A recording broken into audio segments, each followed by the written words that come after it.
Hey, Yinz guys and gals, gather round for a journey like no other. It's time to hop on board the Where Yinz Goin podcast.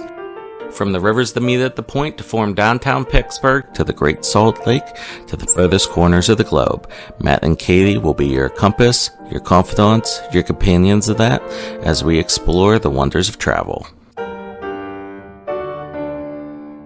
So kick back, relax on your couch, and let the wanderlust wash over Yinz as we discover new horizons and reminisce about old favorites. With Matt and Katie by our side, the sky's the limit. Join Matt and Katie on the Where Yinz Goin podcast, because when it comes to travel, the journey's just getting started. And now, without further ado, let's give a shout for your guides through the highways and byways of travel, the planning partners, the travel tandem, Matt and Katie. How Yinz doing? Welcome to the Where Yinz Goin podcast. I'm Matt, one of your hosts. Joining me today is Jenny. Welcome, Jenny. Thank you. I'm so glad to be here. It's good to have you. We have a scheduling conflict with Katie, so she can't make it. She's busy now. She's booking so many trips, so good for her. Yeah. But I don't have that problem, so I get to, sleep's overrated, so I just don't sleep. Same. So, Jenny, whenever we have a guest on, we like to start this way. What is your favorite place that you've ever visited, or is there a place you'd like to visit the most? So my favorite place to visit is Puerto Rico. I love Puerto Rico because, number one, I love speaking Spanish, and so I can completely immerse myself in the Spanish language. I love that you don't have to have a passport to go to Puerto Rico, and you feel like you are in a whole nother world and you're still within the United States territories. And the beaches are beautiful. The people are great. The food, everything is wonderful. I also like that it's such a cultural awakening when I go to Puerto Rico. I mean, just like with the architecture, the art, and like I said, the food already, the people. So yeah, that's my favorite place to visit if we're not talking about Disney World, because honestly, Disney World is my favorite place to visit. And anyone who's listening to this is like, she didn't say Disney World. So I have to give it its accolades here because that is my favorite place to visit. But if we throw Disney World out, it has to be Puerto Rico. Do you have a favorite place in Puerto Rico? Favorite place, I would say Old San Juan. I love the history. I was a history major in college, so I love the history of Old San Juan, the forts, again, the architecture around Old San Juan, museums. I feel like the music and everything in Old San Juan is way different than the rest of the island. It's got more of a Latina flair. And so I could spend the whole week in Old San Juan. Normally, I only give myself about a day there, and then the rest is around the rest of the island. But it's if you haven't been there, it is definitely a place you have to go. Okay, so we're gonna definitely have you back because we need to talk about Puerto Rico on this Okay. podcast. Last August, my family and I went down, and Mm-hmm. we were in San Juan, specifically in the Carolina area, Okay. which is a little like a suburb of San Juan, right by Mm-hmm. where the airport is. For those who are not quite familiar, and we spent a lot of time in Old San Juan. My little girl loved feeding the pigeons. So there's a Oh park there that yes. you can go to and get food, Mm-hmm. and pigeons will just jump on you and eat the food Yes, out of on your your hand, arms and everywhere. on your head. Oh, and Mm-hmm. she had the greatest time with these pigeons. She got to see some macaws and have them sit on her head, and she Yeah. thought that was the greatest thing too. And but we had a real nice time. And again, we'll have to have you on with Katie because she's a history major too. Oh, okay. And well, we have talked about enough history stuff with me on this, especially Civil War, but even go the Spanish fort, and that Mm-hmm. was just so neat. And there, for things that are that old, that we typically don't get things that Yeah. are that old here in America.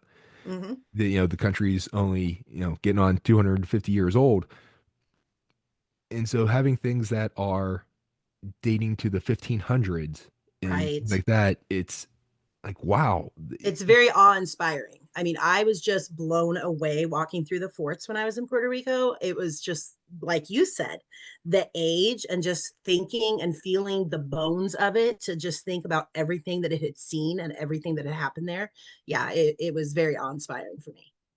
And the fact that they built those massive, and these are some big structures by hand. Mm-hmm. You know, it's not like they didn't have a crane and, you know, they're bringing in a bulldozer or anything. And they're on some No, hills they're right by the ocean too. yes, And it was on the just cliffs. reading the things there. It was interesting that, all right, imagine you're in their place of you're living in the 1500s and you're from Spain and you're coming to this tropical island and what that would be like and just the difference in the food, in the weather and everything. It's like, okay, it doesn't get this hot at home. What is this? Right. What do we do? So, but yes, we're definitely having you back on to talk Okay, more about that. that would be perfect. That's my passion, so I would love it. And well, today we're going to talk about, well, more US history, but Washington, D.C. So, our nation's capital. So, first thing is just getting around Washington, D.C. You can drive, but parking is difficult to say the least and can be expensive. And then there's all the traffic. So, drive at your own risk there. The metro is probably the most cost-effective way I think to get around. So their public transportation, it's like their subway type thing, and whatever buses they have. It's fairly easy to navigate once you get the hang of it. Just keep in mind that there are several levels of it.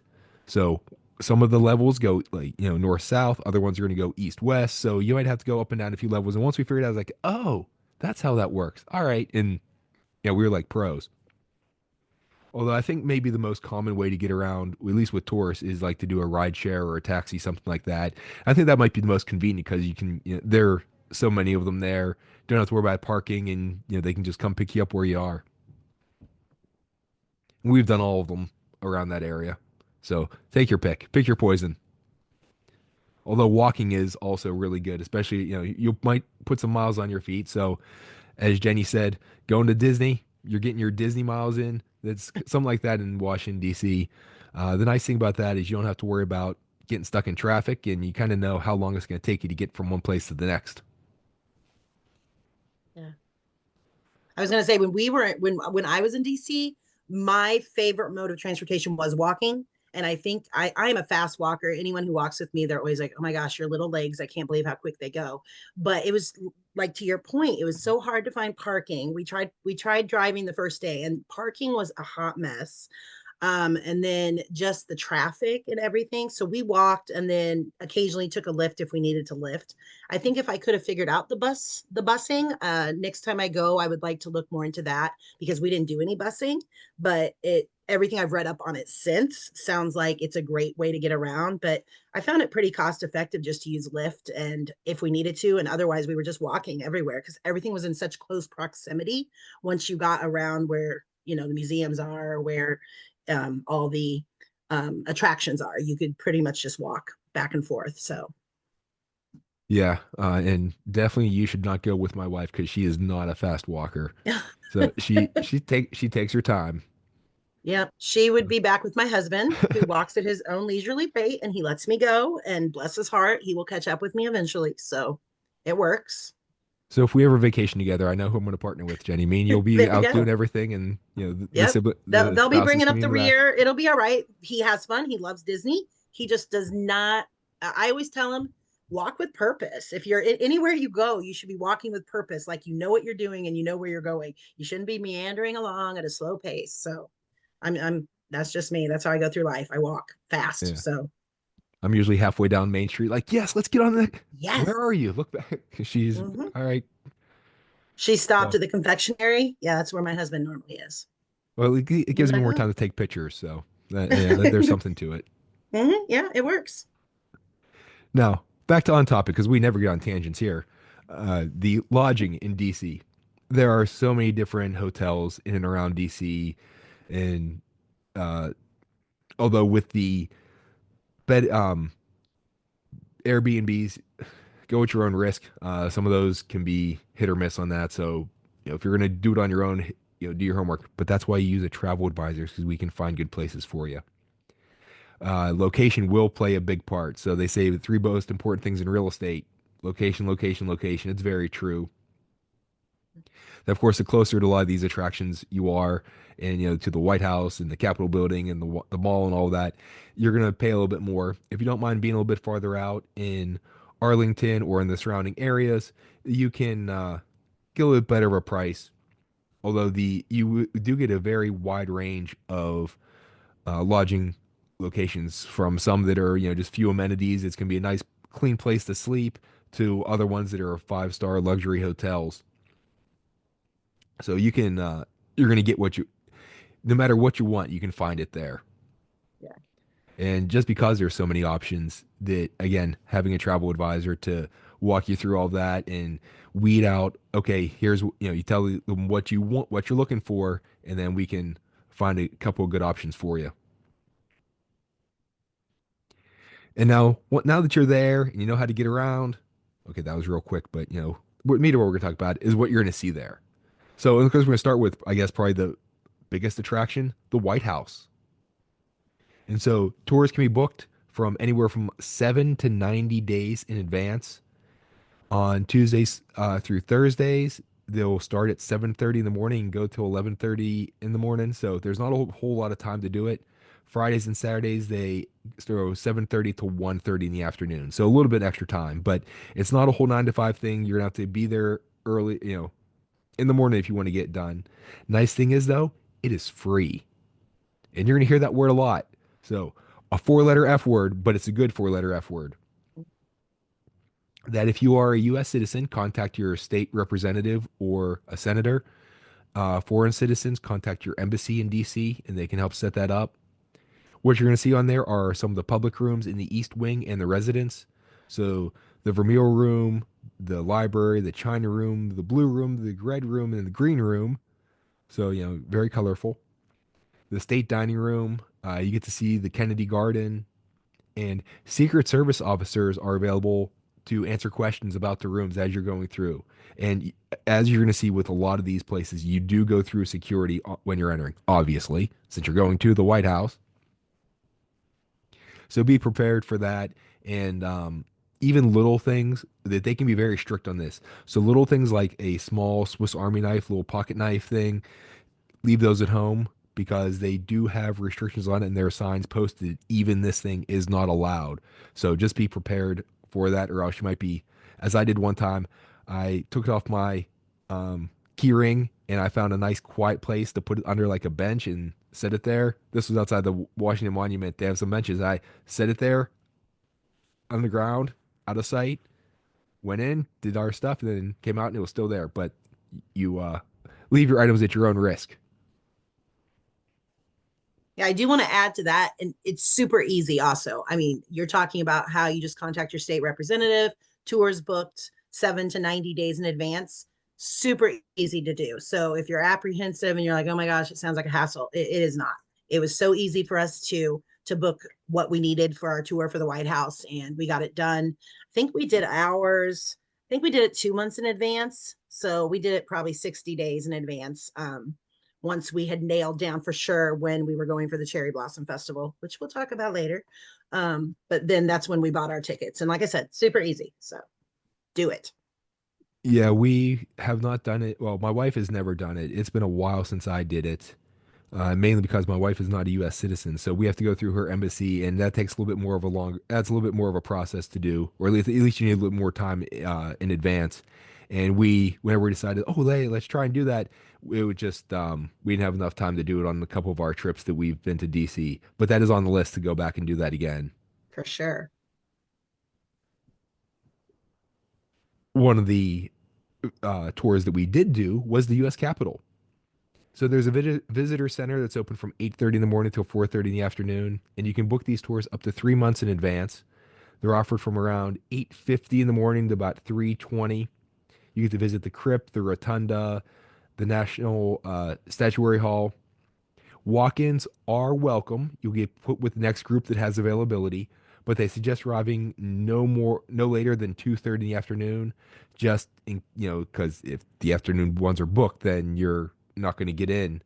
So the earlier you come, the better, because you can get into the next available group. But booking setting up is probably your best bet, especially because it's free. So a little bit of advanced planning. And again, going through security and if you're going to the Capitol, looking down Pennsylvania Avenue, it's a straight shot. Especially, DC is such a really nice city that it's made up on the grid. That, growing up in Pittsburgh and now living in Morgantown with all the hills and the rivers, there's no such thing as like a straight street. That we have all the winds and curves and ups and downs in the hills that we don't get what you get in like New York City or Chicago or DC, the nice planned city of all these straight lines.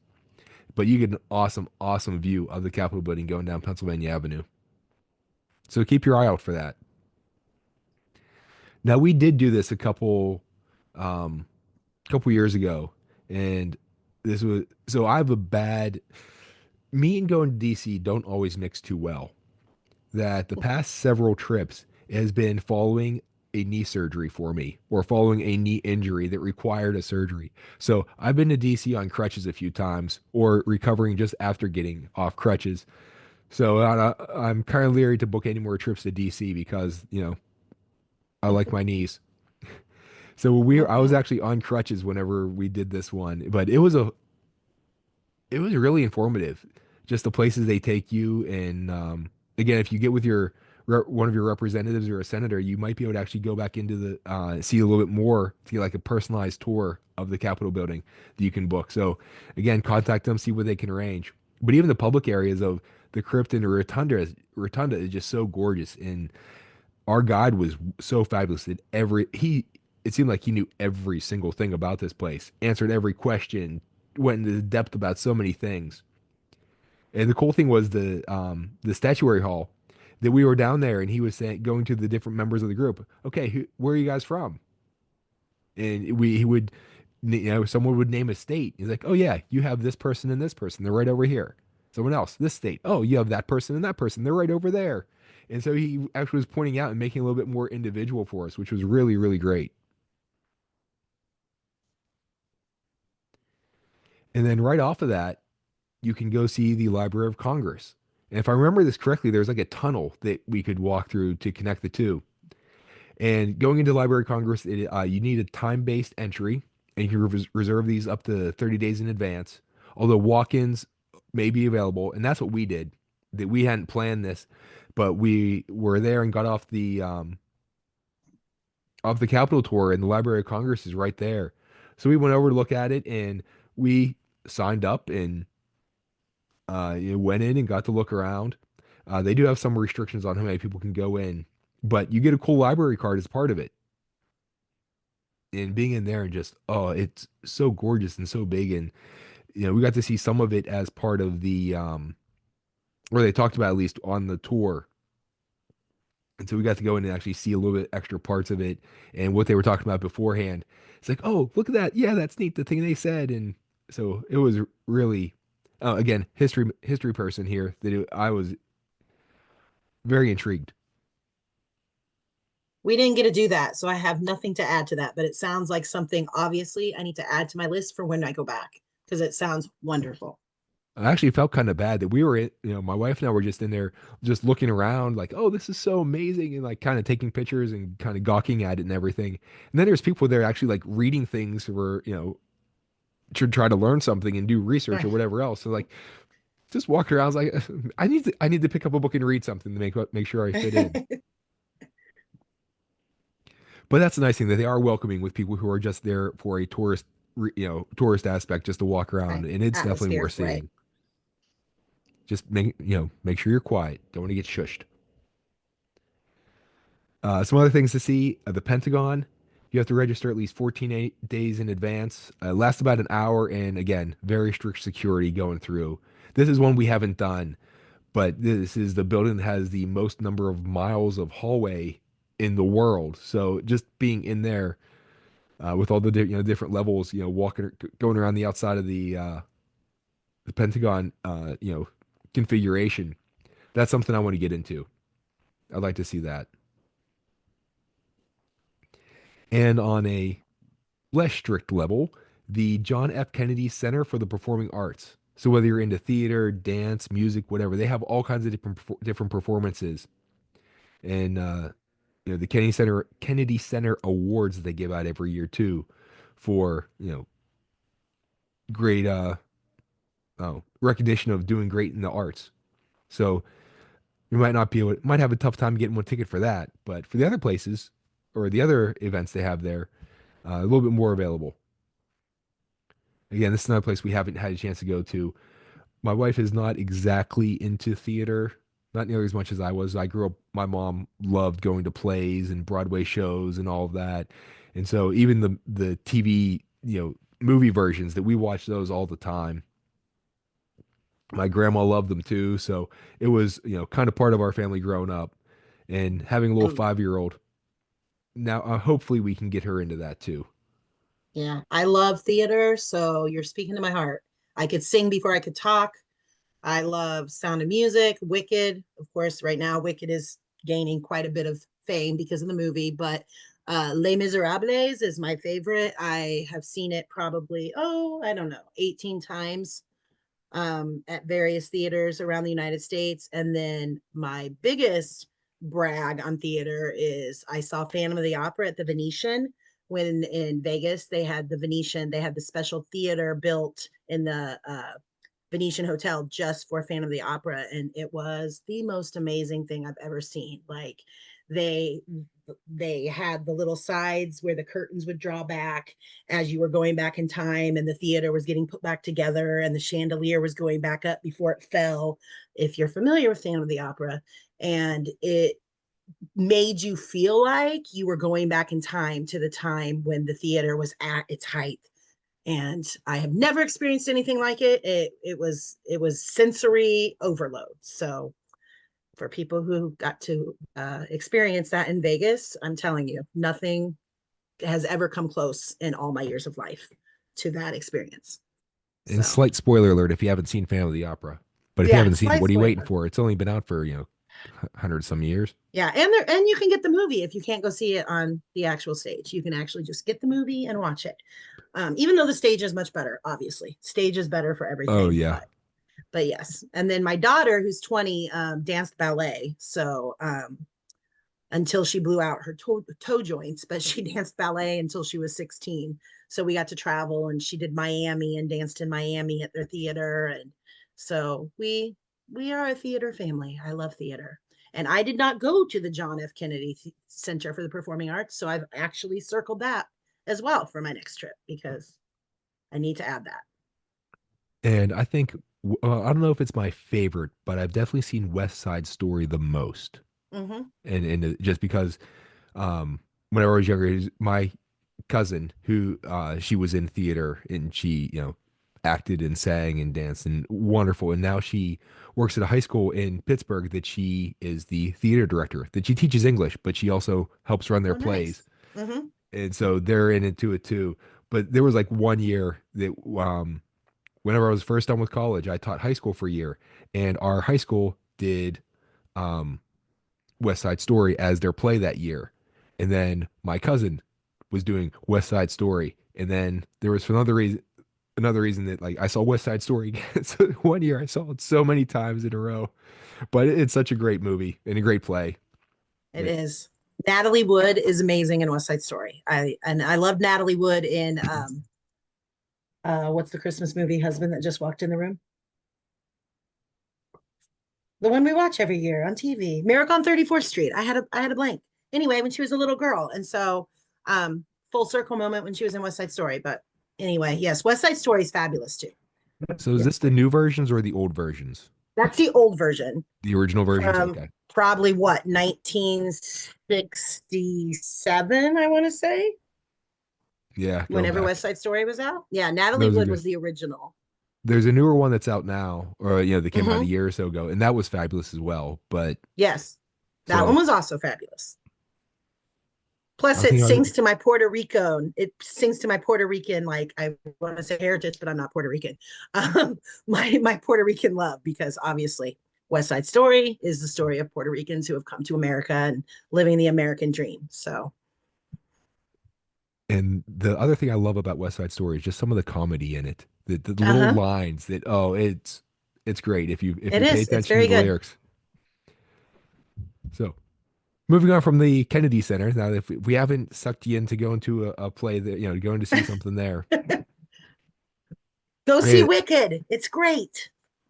all right, we just have another podcast episode to bring you back on is Broadway shows and Oh, off-Broadway shows. So I've we seen we them have to all, tie that so in. that would be fabulous. So moving on to some of the monuments and memorials. And so we're not going to be able to get through all of these because there's so many of them, but we're going to hit some of the There big are. ones. The Washington Monument, obviously, literally the biggest one, tallest at Hmm. least.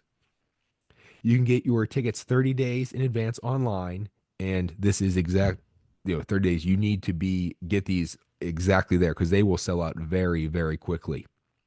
So like Yes, they they do. open it like at 10 o'clock in the morning. So you have to be online, signed in, ready to go. That was the mistake I made the one time that I was on the website and I went to click and I wasn't logged in yet. And by the time I logged in, They were they gone. they were gone. Yeah. Yeah. But if you missed out, don't worry because you get another chance. That at 10 o'clock a.m. the day before they open they release some extra tickets. So again, make sure, and I made sure I got it this time that I was online, I was ready to go. Now there is a $1 service fee for the tickets, but it's okay. It's they handle all the logistical stuff, but otherwise it's free. And if you show up early the day of, so starting at 8:45 a.m., they have some free tickets available for that day. But don't show up at 8:45 because people will be in line well before that to get those tickets that are still available. You can order up to 6 tickets online for a group. Anyone who's 2 or older will need it. It's open from 9 to 5. They close once a month for maintenance, and then it's closed for Christmas and the 4th of July, and often they'll close a little bit early on the 3rd of July too. And again, you're going through airport style security. It can be very strict. The Washington Monument is 555 feet tall. You take an elevator to the top. There are 2 levels. The observation level is up top that has little windows that go in the 4 different directions. And then there's a museum on the level a little bit below that tells about the building of it and some other information. So, but the views from up there are so great, especially because DC is kind of flat and it's all laid out in that grid. So you can see for miles. Make sure you go to all 4 sides of it too, because you get some really neat views of different things.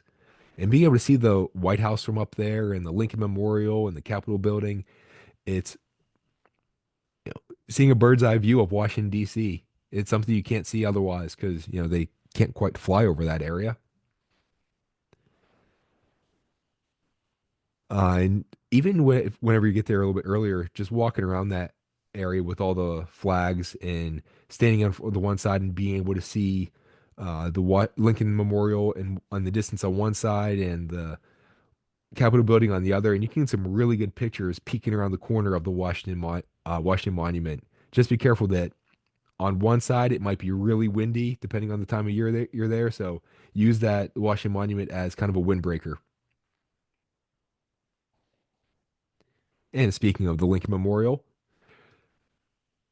you get some amazing views there of the reflecting pool, the Washington Monument, and the U.S. Capitol. The one thing I love to take, and this is a famous photo you've seen many times probably if you Google it, that if you're on the one side of the Lincoln Memorial, either left or right, looking past the Washington Monument to see the Capitol building, if you get there on a day that's, in the winter or in the spring or the fall where it's not too hot and hazy, oh, the view there is so amazing. During the summer, it can you get a little bit of that haze there, so it can cloud it a bit. But otherwise, it's so neat.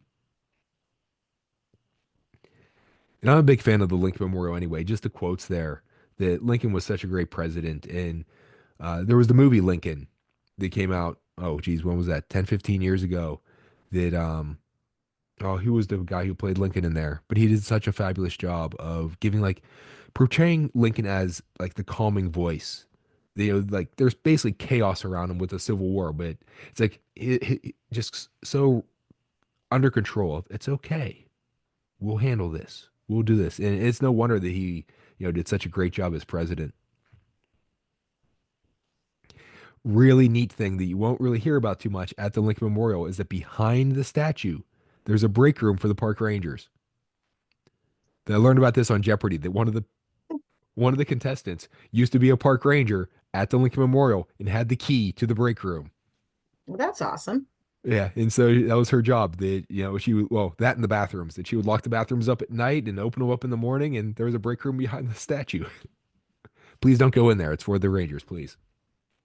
Daniel Day-Lewis, that's who played Lincoln. That was it. Thank you. Took me a while. I was thinking. I'm from the state of Illinois, so I'm here visiting you from Illinois. So Lincoln is my president. Um, so yeah, I mean, wonderful president, and like you said, so important in history, so important to well, presidential history and Civil War history. So and at Disney World, obviously, he has his famous speech in the Hall of Presidents. So And at Disneyland, great moments with Mr. and Lincoln. and every time I've been to Disneyland, that darn thing has been closed every single time. I've been to Well, Disneyland 5 times now, and it's been closed every single time. well, there's a new attraction that's going to be in rotation with Mr. Lincoln. That now they're going to bring an audio animatronic Walt Disney to Oh, the theater. to It's Disneyland. Yeah, it's going to come up this summer with the 70th anniversary of Disneyland. Okay. Well, now I have to So plan another trip we'll make that two trips because you have to go back to see that and then finally get back to see Mr. Lincoln to too. see Lincoln. Okay. I mean, I don't need an excuse to go, but um, my husband's laughing behind me because he knows the pain, but don't need an excuse. But that's a good reason because normally I just go to World. So normally I'm at Disney World about what 5 times a year, 6 times sometimes. So, but I don't go to the other coast as much. Yeah, a little bit less convenient to get to, at It least for is. me. Yeah. People who are a little more East Coastish. And I Uh, enjoy all the parks of World. I'm an Epcotter, so I love Epcot, and there's just nothing close to Epcot at Disneyland. So yeah, you're speaking my language. That yeah. our family has grown to love Epcot even more, mainly because you can go see so many things without waiting in line. Just walking Right. around the countries, there's something Mm-hmm. to see, and the walkways are big enough that even when there's a Yep. lot of people there, it's You're not not. crowded. Yeah, it doesn't feel crowded like some other areas. So yeah, it's one of our favorites. Plus the Mine food. as well. And the food and the festivals. So And if you listen to last week's episode, or well, 2 weeks ago now, whenever this is airing, that we talked about the was it the Flower and Garden Festival? Flower and Garden Festival. Yeah. That's my favorite festival. And we actually leave for Disney World April 25th. So we'll be there for the Flower and Garden this year. And I'm so excited because I love the topiaries. I love the food. I love the performers. So yeah, brings Epcot to life and just brings it's another layer for people traveling to just attract them, because if you're into horticulture and you love looking at flowers, then hey, it's a reason to go to Epcot. Oh, if you've been to Epcot and you notice how well kept up it is and how vibrant the colors are and how things pop, you have not seen anything if you haven't been there during the Flower and Garden Festival. It, Amen. it Yes.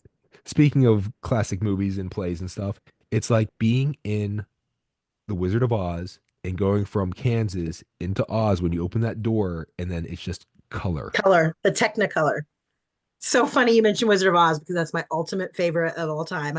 My tattoo is of the Emerald City, and I can quote the whole entire movie.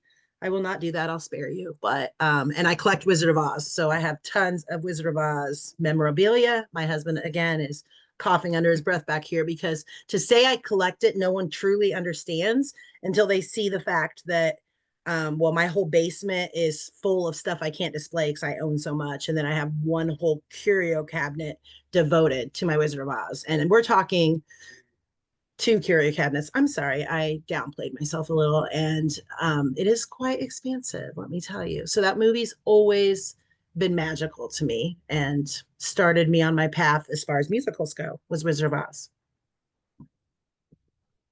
That's awesome. We're learning so much about Jenny. I think her and I are spirit animals, from another It life or sounds something. like it.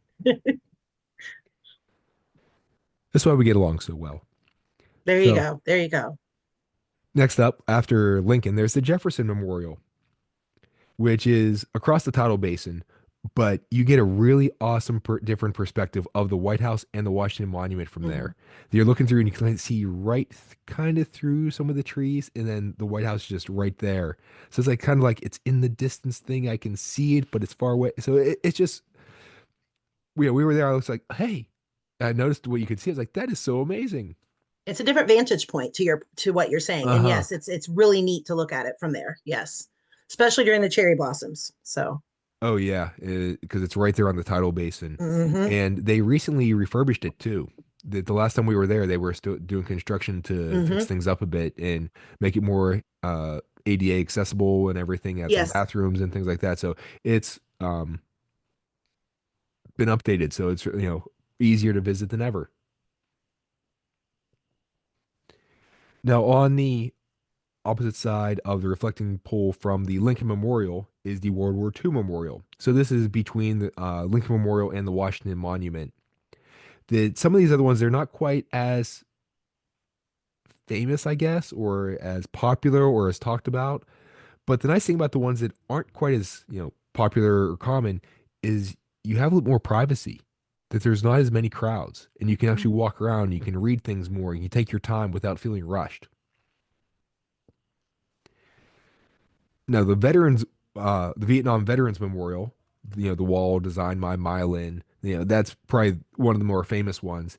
It's to the left of the Lincoln Memorial when you're facing the Washington Monument, and then on the right hand side of the Lincoln Memorial is the Korean War Veterans Memorial. And I had a couple uncles who fought who were in Korea. I'm not sure how much action they saw, so that one has a little more close to me, personally. I do know some people who were in Vietnam, but it is more direct with Korea. It's not quite as famous as the Vietnam one, but having the statues of the guys like walking through the jungle type thing in all their gear, there's something that really makes that come alive. hmm it's very uh humbling when I was there to walk through there and see all the names. My husband's uncle actually is on the Vietnam Memorial. His dad's brother died in Vietnam, and so that was very um awe inspiring again to just see the name pop out. And there were lots of people there looking at names that they recognized. And so just to know, it really puts into perspective history. I mean, you can read about history, you can read about the Korean War, you can read about the Vietnam War, but to actually know people who experienced it or whom it affected, I think really brings history to life, which is why I love history anyway, because history jumps off the page and it is our lives. So just seeing that, and to your point, the seeing the actual um, men on the wall was very. It really just hit me. I mean, it really hit me pretty good. So my husband has not been there yet, and he's back here, and I would love. I need to get him to Washington. He's not been to DC, so I need to get him there because he'll probably cry. It'll probably be very awe inspiring to him as well. And that's one thing about a lot of the stuff at Washington D.C. that most people go on vacation and it's fun and exciting and you're experience things. DC, yes, it can be fun and is Mm-hmm. exciting, Sure. but it's also can have deeper meaning, and that Yeah. you are going to learn things and you are Yeah. going to have your emotions pulled in different directions. And we're going to hit on a few of the other ones later on too, that depending on your perspective and your understanding of history and whatever else, that there are several places that you can be moved to tears. Yeah. That near the Korean War Veterans Memorial is the Martin Luther King Jr. Memorial. If you go across the Potomac into Arlington, you have the U.S. Marine Corps War Memorial, also called the Iwo Jima Memorial. It has Mhm. the statue of Yeah. enlarged statue of Marines raising the flag over. It's Mount Suribachi. It Sounds happened. good. Yeah, it is now. I've heard it both ways, right? Yeah, I It's was gonna say, yeah, I've heard it. this happened on February 23rd, 1945, captured in that famous photo. That was actually the second of of two flags that got raised. That the first flag they put up and they realized it's not big enough. We need a bigger one Yeah. so that everyone can see it. And so it's not exactly historically accurate that they do have servicemen represented from backgrounds and nationalities and races that were not physically there. But I think the addition and the change is a good thing, that it represents that all the people who were working together for that same Yeah. cause. They weren't physically there, in the moment, but they were there and that they contributed to the overall, winning the overall war. Yeah. It represents that brotherhood. I mean, that's what I always like to Good say, word like for it. the brotherhood. Yes, for The band of sure. brothers type thing. Yeah, yeah, yeah. Another great movie. Yes. And right near there also is Arlington National Cemetery. So it's a little bit south of the U.S. Marine Corps War Memorial. And of course, it has the Eternal Flame. So you can visit for John F. Kennedy. That when we were there as kids, um, well, sort of kids, I was in high school right before my senior year, right after I had a knee surgery from an injury in sports. that that was one thing that my dad really wanted to see. So I remember him talking about it a lot whenever we were there of, okay, we got to go see this. We got to go see that. Now, south across the Potomac, near the Pentagon, is the Navy and Marine Memorial. Near the Capitol building, there's the Ulysses S. Grant Memorial. So it's kind of between the Washington Monument and the Capitol. And if you want to get away from it a bit, the going to Theodore Roosevelt Island in the Potomac. So a little bit west of, just west of Washington, like you're going to over to Arlington. Yeah. It's a bit out of the way. There's not too many people there. It's nice and there's trees. So you can get a nice little bit of shade. And it's just a real nice place to walk around and be away from people after being in all the crowds, if, in all the traffic. And it's a way to escape a bit. And especially I like to go there a little bit later after we've been to all the stuff as a way to wind down the day. And it's a nice, since you're there in the quiet, it's a nice time to reflect on things, after everything you've seen in Washington, D.C. But now moving on to even more fun, free stuff, the Smithsonian museums. That most of these are open from about 10 to 5:30. They're closed on Christmas. Most are right near the National Mall, on either side, between the Washington Monument and the U.S. Capitol building. You do need timed entry passes for some of the more popular ones, mainly to control crowds. So the African American History and Culture Museum, the Air and Space Museum, and the National Zoo. Although getting the time passes are really easy. That we were going to the zoo, to take our little girl. And again, it's free. And we got up there, we're like, oh, you have to register. We did it on our phone. It took a few minutes. And then we showed it on our phone and walked right in. And we got to see some of the pandas when they were there before they went away, and now they're coming back. Getting real close to elephants and um, some tigers, and it's some of the interactive things of with the monkeys and the gorillas and all that. It's a fabulous place to go. They do a great job with the exhibits. Although be careful whenever you go, depending on the weather. If it's really hot or really cold, the animals might not be too active. Although when it's really hot, the animals that are from Asia and more of a tropical climate, Southeast Asia, those might be a little more active then. But I remember just walking around and seeing some of the lions and tigers, and they were just laying there like, it's too hot. I'm not doing anything today. So they're big cats. That's really what it is. I can feel that. No, I think possibly my favorite in that area is the Air and Space Museum, though. That just the history, the aviation history that uh, we've talked on this podcast before about the Civil War and how I got into that. And by the way, July 1st, 2nd, and 3rd, tune in for a 3-part special. We're having back Tyler and Roger to talk about Gettysburg again. This one with better audio. Trust me. Okay, we got to fix this time. But reading the book and seeing the movie, The Right Stuff, and then some of the Tom Hanks stuff that he did from the Earth to the Moon, that type of thing, and learn about the early history of space flight and breaking the sound barrier and just aviation, that I really got into that too. And being able to see like the Wright brothers plane, the Apollo 11 command capsule, the Columbia, the Spirit of St. Louis, the Charles Lindbergh flew, the Bell X-1 called Glamorous Glennis that Chuck Yeager broke the sound barrier in, an X-15 jet that Neil Armstrong flew. So I mean, just the names there. If you know anything about space and aviation history, you know you're seeing history right there. That it is a few feet away from you. Some of them you can touch. Some don't do that. Some are hanging from the ceiling. So don't try to. Get you kicked out. Oh yes, don't want that.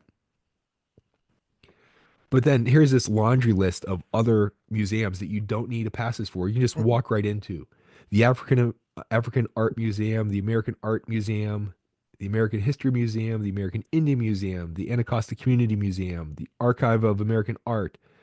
All these start with A's. So, the list of this. Wait till we get to the B's. That's, another couple pages. No. Arts and Industry Building, Asian Art Museum, the Freer Gallery, the Asian Art Museum, the Sackler Gallery, the Hirshhorn Museum and Sculpture Gallery, National History Museum, which I think the Natural History Museum might be second on my list. So again, going to see the animals that here in growing up in Pittsburgh, the Carnegie Museum of Natural History, they have a tremendous dinosaur exhibit there that they've expanded fairly recently in the past like 10, 15 years. That type of thing, just going to there as a kid, that just sucked me in too. There's the Portrait Gallery, the Postal Museum, the Renwick Gallery. So if you're into art in any way, shape, or form, you're going to definitely have your fill of this. There's the S. Dillon Ripley Center, the Smithsonian Castle, Smithsonian Gardens. So many places to go that you could spend, 2 weeks there just going to museums and you would not see them all and probably not see everything. So although I love the Air and Space Museum in DC is awesome. One I think is even better is the Air and Space Museum, the Edvar Hazy Center out in Chantilly. So it's kind of out near Dulles. That you can see one of the Concords. You can see the Space Shuttle Discovery, Friendship 7, which is the Mercury capsule that John Glenn, the first American to go around the Earth, and then an SR-71 Blackbird. So any kid who grew up in the 80s and liked G.I. Joe and saw that on G.I. Joe and wanted that giant toy, that's just something that just tickles me. That we were on there's an aircraft carrier in New York. What is that called? But there's that SR-71 Blackbird on there. The neat thing is that it leaked. Whenever it was flying, it got so high and so fast that the body of it expanded. So whenever they filled up with the fuel had to leak through because of the gaps. Because whenever it expanded, it closed off. The pieces expanded and closed to seal it. So really cool stuff. And coming soon, there will be the National Museum of American Latino and the Smithsonian American Women's History Museum. So more free stuff coming, which the American Latino one, Jenny, I think that's gonna be right up your alley. There's got to be stuff about Puerto Rico there. Yeah, I bet. There's just so much history. I mean, I was blown away, and so I've started doing more reading since my initial love of Puerto Rico started growing. But I just can't get over the amount of Spanish American history that is in Puerto Rico. So there's just so much to discover there. And the next one up that you have on there, the Holocaust Museum, that's where I spent almost a whole half of a day when we were in Washington, D.C. And if that doesn't bring you to tears and really shake you to the core, I don't know if anything will, because that was very much like the whole time I was in there, I just had goosebumps on my skin. And for people, like, it's tangible. You read about it in history books, you study it in school, but obviously none of us have ever come close to anything like that in our lives. We've never experienced anything like that, like a grand extermination of a whole race.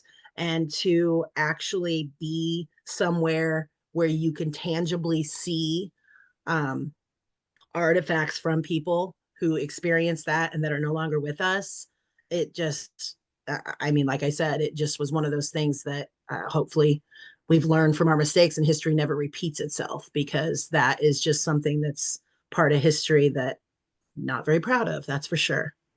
Yeah, now that one will not be free. These other ones we're going to talk about will not Hmm. be free. You have to pay an admission fee to get in. So just be aware of that.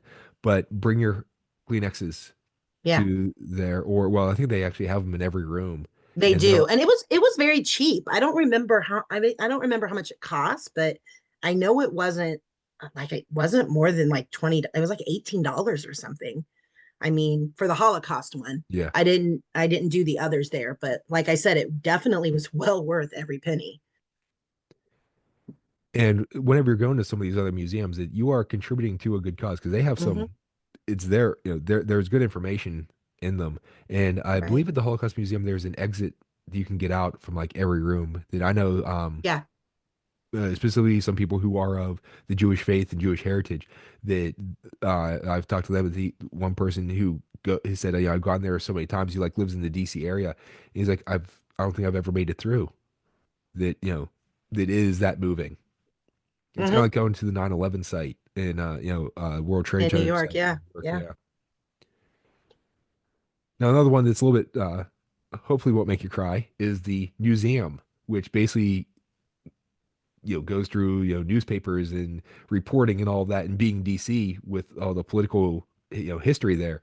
That's one of the big things. It's the Woodward and Bernstein type thing of Deep Throat and learning all about that.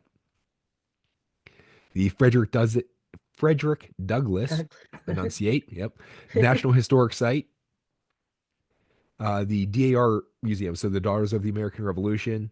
There's Ford's Theater, National Historical Site, the National Museum of Crime and Punishment, the International Spy Museum, which that's pretty neat. Now you have My to pay for cousin that. loved the International Spy Museum. She she took her children back this past year. She loved that one. So, Grown up with the James Bond movies, and hmm. you know, I love Q, and I just want to open up a door and like see all these gadgets being invented, and how clever they are, and the necessity is the mother of all invention type thing. But things you're just like, oh wow, they did that. And one that we had personal experience with is the National Children's Museum of DC. That we took our little girl there on the one trip, and very, very interactive, hands-on stuff. That they have this like climbing area that goes up several floors, and there are slides that are coming down like several levels, like a two-story slide, three-story slide. That my little girl could have stayed there and played all day long. She loved it. And now something we talked about before, the cherry blossoms. So they commemorate the March 27th, 1912 gift from Mayor Yukio Ozaki of Tokyo. Although it dates even before that with the whole cherry blossom thing, that in 1885, journalist Eliza Rahama Skidmore returned from a visit to Japan, and she asked the U.S. Army Superintendent of the Office of Public Buildings and Grounds to plant some cherry trees along the tidal basin. Her initial request was denied, but she asked every superintendent for 24 years the same thing. I mean, this is persistence. So she didn't get any cherry trees around the tidal basin, but there were a lot that were brought to the area and she, started like fundraisers for it and things like that. So there are other areas around DC that got these brought to them. And some of them got thousands brought, like to the area. So you can see these all over the place if you know where to look. And by the way, travel advisors can help you find where to look too. Sure So, can. but it is so beautiful, extremely popular though. So there's huge crowds. This year, it will be March 20th through April 13th will be the Cherry Blossom Festival. They expect the peak to be March 28th through the 31st. And just walking around there, that all along the tidal basin, it's a sea of white. And if you're, seeing, it's one thing to go to DC and see the sights. It's another to go there during the Cherry Blossom Festival and see the sights with the cherry blossoms blooming. And I can't describe it enough. The smell. I mean, I still have dreams about the smell. And yes, to your point, the pictures are more vibrant because they I mean, I have so many pictures looking through like cherry blossom, like little blossoms at like the different monuments and the different areas around the tidal basin. And it's really cool. Like, and I mean, what I loved when I was there, we got lucky because we were watching and watching for when the peak was going to be. And we drove and we got there and it was like the very I want to say second day of the peak, and it was 2 years ago, so it wasn't even a time that was so it was like earlier than usual than what it was supposed to be based on weather. And the flowers were so vibrant, and then after I read it said that 4 to 7 days after peak is like the best time to be there, so we were there the perfect time, the perfect storm, and it was gorgeous. I would, if I go back to DC, which I know I will, I want to go back during the cherry blossom time just because, like you said, it adds another dimension and another layer to everything that you're experiencing there with more beauty to see outside than just, everything else that you're looking at in the scenery. It adds more beauty. So if you're listening to this, you got a week to plan it, or well, 2 weeks if you want Try, to be there around the peak. So let us know. We try can if we you're can do going last this minute. year, you better get on it. Yeah, we were there actually a few days after Jenny was a couple years ago. It just turned out it was. Do you think we were talking to the Mhm. other? It was like, oh yeah, looking back at pictures. What's the date on that? That we had Right. friends who went there, I believe, like the week before, and it rained, and so they were. Mm-hmm. It was a cold, rainy day for them. We got at least nice sun. It was cold though. We got wind and cold, but it was the pictures looked nice. So Yeah, that no, was it was about it. beautiful. Anything for the And gram. it was beautiful. My daughter, my daughter's still kind of grumpy because a bird pooped on her head, but Ugh. that's what she keeps. I mean, she loved the trip, she enjoyed it, but she's like, oh yeah, the trip where the bird pooped on my head. I'm like, oh my gosh, get over it, child, come on. But she did. She got pooped on at the Washington Monument on her head. So Although I can relate to her because we were in Kuala Lumpur last summer and we went to a little zoo and you got to like, you could feed the little lorikeets and stuff. And so my little girl was kind of skittish and she didn't want to hold the stuff and she was scared at first. So I, it's like, hey, watch, it's so neat. And so a couple of them were sitting on my shoulder and then I felt this stuff just running down my side of my arm. Like, oh, really? yep, that's It's, what she said. So she didn't have as great an experience with the pigeons you said your daughter loved the pigeons. Emily was scared to death of the pigeons because the one had pooped on her head like the very beginning of the trip. So we had just started walking around and I don't even know, it just decided, oh, I'm going to poop on her head, and then the rest of the trip she was diving and hiding from every pigeon that she saw. So well, I don't have to worry about them pooping in my hair because I don't have any. And that's why I always wear a hat too. But and luckily she has long hair, so it's yeah. water soluble. It'll wash out. It's okay. She wasn't appreciative, let me tell you. No, definitely. No, I don't like it, but it's not the worst. So yeah, again, be careful that we got off the one exit and there was traffic backed up and we knew right away, okay, there's trouble. And then just everywhere we snaked around, it was bumper to bumper. And it's really hard to find places. We drove around for 2 hours trying to find a place to park.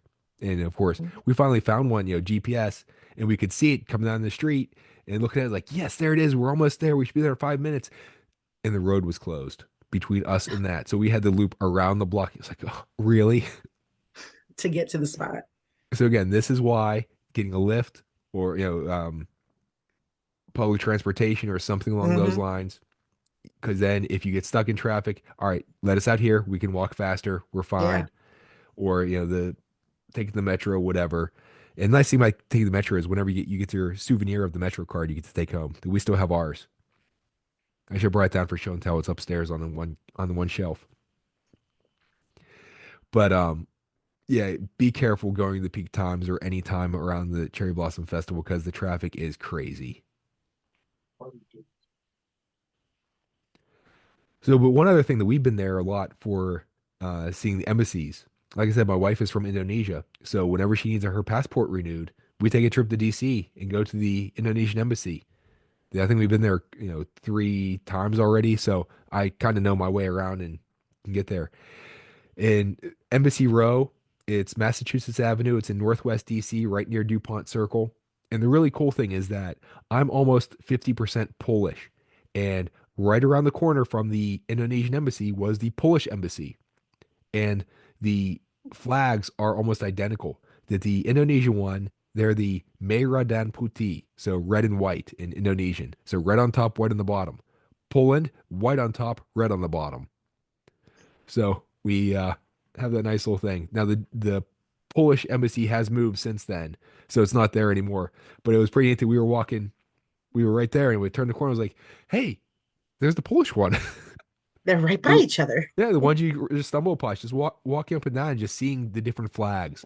That's real neat thing just to spend an afternoon or an hour or so just walking around and Hmm. seeing. Oh, here's this place, and this is a great way to figure out. Oh, I think I'd like to go visit there. Oh, that's a neat place. I'd like to go visit there. Oh, where's this place at? Google it. Oh yeah, definitely want to go visit there too.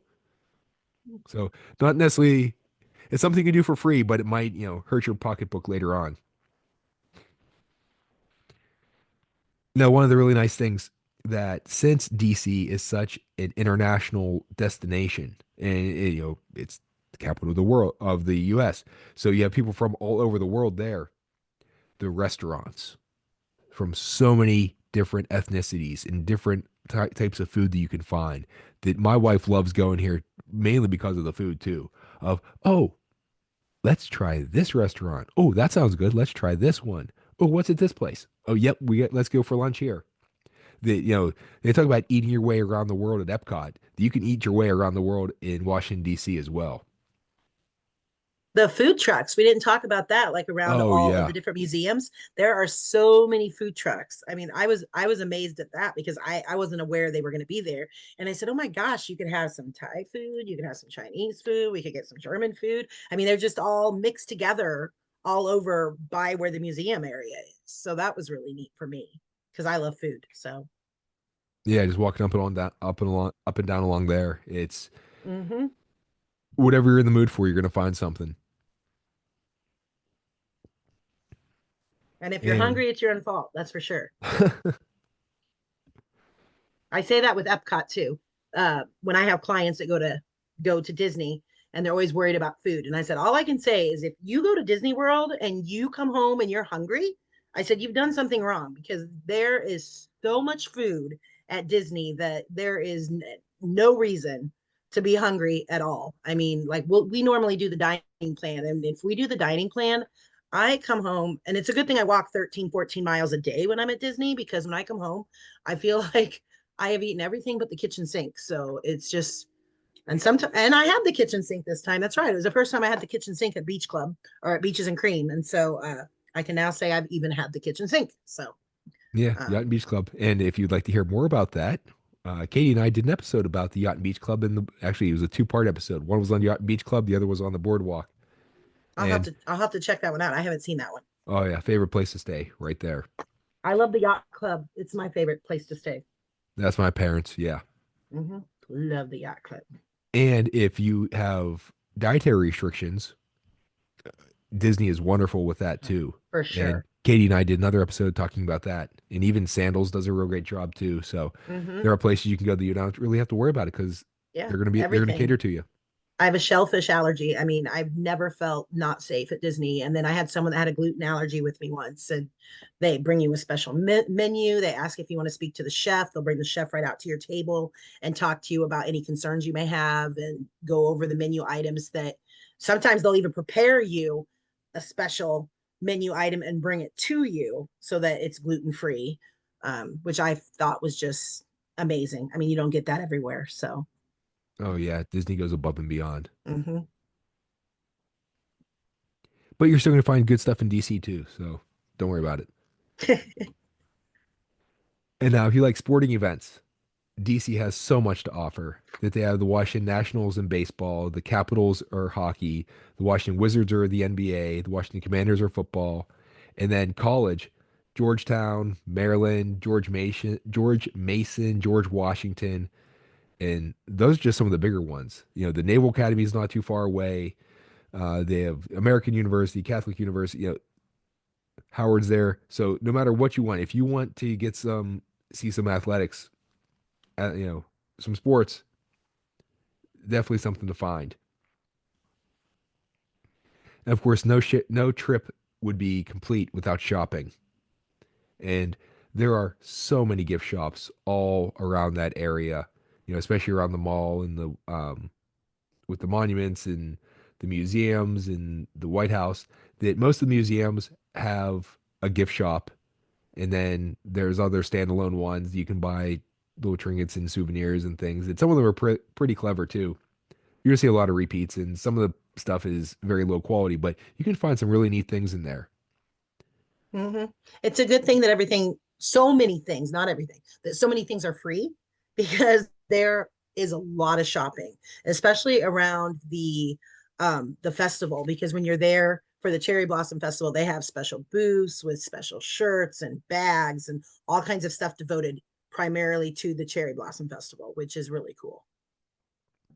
And I actually want to go back to even to the food, that even just around DC too, going out into the Arlington area, and that's typically where we stay, is a little bit in the Virginia side. But no matter where you go around DC, that there are some very, very international neighborhoods too. The food there you can find is fabulous. That again, that's our mission. And you notice the theme with talking about my wife is that whenever we go someplace, it's a quest for good food. Hmm. We're going around, oh, let's try that place. My husband and I are both foodies as well, so that's the same. We everywhere we go there with trying to fill up our love cup of food on our trips. So, Very well put. mhm, So we went through this very quickly just because there is so much to do in DC that, so much. we could spend hours talking about each individual thing. So, but we want to give a good overview, give you some of the highlights, things you might want to, focus on, and then we can always come back and do other different things in a little bit more depth. But we're definitely coming back and we're talking about Puerto Rico at some point. So, Jenny, do you have anything else you'd like to add about DC before we move into travel tips?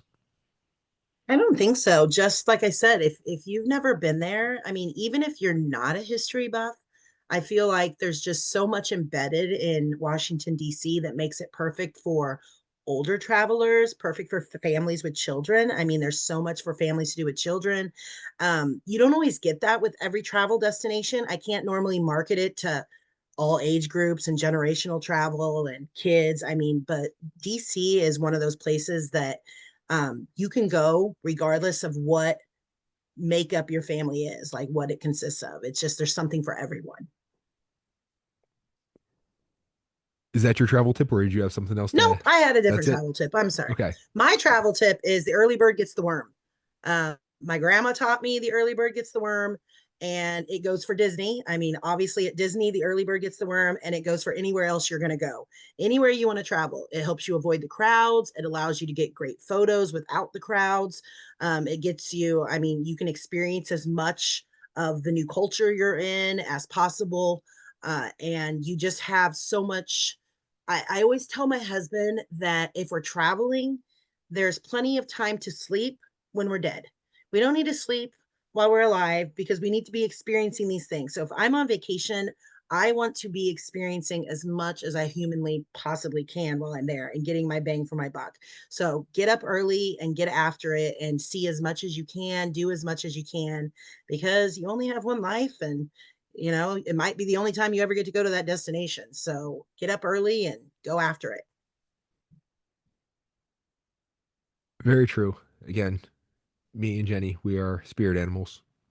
That Yeah, it's you go someplace you want to experience, get the most out of it. Yeah. When you get back, take a vacation after your vacation, then you can just sleep at home. That's what Take a that's nap for. at home. There you go. I'm not That's going what to this, nap when I'm in Miami Beach. I'm going to be experiencing the beach and everything it has to offer. that's what the flight home's for. Yes, exactly. And if you're my wife, the drive home, because I'm the one driving, so she can sleep. That's the same here. My husband's the one driving. So the drive home. Exactly. I was about to say that. I was like, or the drive home if you're not the driver. Yeah, please. Important thing there. If you're not the Yeah. driver, If you're not the driver, please don't nap if you're driving. until we get to self-driving cars, then that's another issue. So, They're not really reliable either. So not I now, don't not now. know. When we get good ones down the line. Okay, there you go. I was like, let's be specific here. So yeah, definitely don't do that now. Yeah, they're going to be like, Matt told me that I can get a Tesla and it'll drive me and I can sleep. Yeah, let's Wait, you mean that's not what cruise control's for? exactly. Cruise controls for my nap time. No, no, no. All right. So my travel tip is bring patience. So this goes for DC and everywhere else, but specifically DC, that it's usually crowded with tourists. Many are from other countries, so they're not going to speak the language. It's going to be a different culture for them, different experience for them. They're going to bring different expectations. So keep all that in mind. Plus, there's all the people who work there. So there's going to be traffic, there will be lines. You can't see everything in one day. So plan a multi-day trip or rank your priorities. Allow extra time for the transportation and getting around. If you get somewhere early, then you can either spend more time there or you can also see something else. You can just add one extra thing to your list. Plan to come back if you don't see everything. And you're not going to see everything, so plan to come back. But that's going to be your big thing is you want to manage your expectations, have a reasonable plan for what you want to do and what you can do because expectations are a big part of your experience.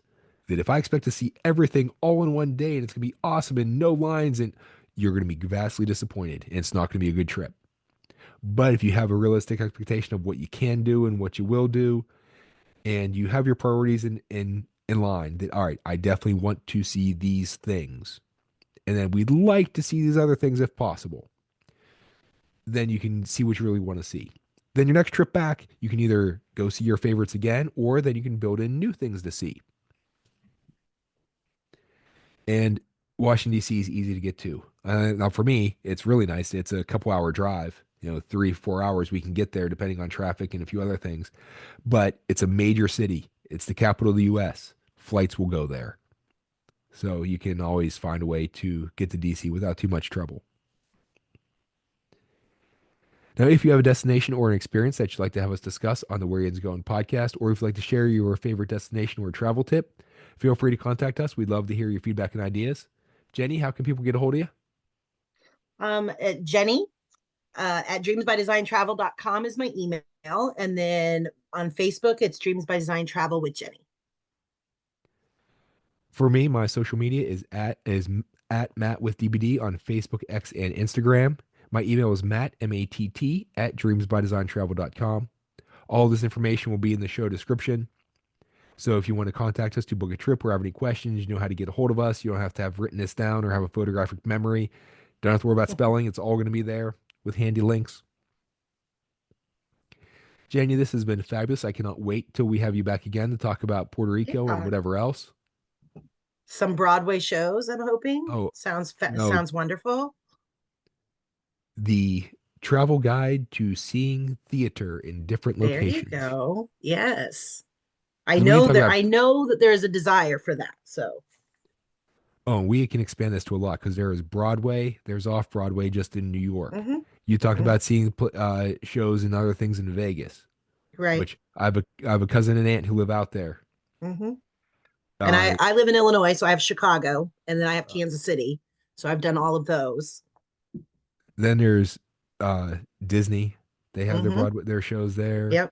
There's Broadway at the beach when you go to the Eastern Seaboard, especially like Myrtle mhm, Beach stuff. So Yeah. we got a At lot to Disney, there's the Festival of the Arts. I just got back from Festival of the Arts, so I attended that as well. So they have Festival of the Arts at Epcot, where they have the Broadway performers come and they perform at Epcot. And they also have all the artwork all over that you can purchase with the actual artist that will sign works of art for you. So that's really neat experience as well. So stay tuned for for Jenny coming back. She's gonna be here a few times. It sounds like it. So this was great, Jenny. I do thank you a whole lot for joining me today. Yeah, great getting to know you. Thanks. For everyone else out there, please like, follow, subscribe, leave a review, tell a friend if you liked what you heard. Pass that along. We'd like to get the word out for what we're doing here and grow our audience. Please join us next time. We're heading out in that. We'll see you later.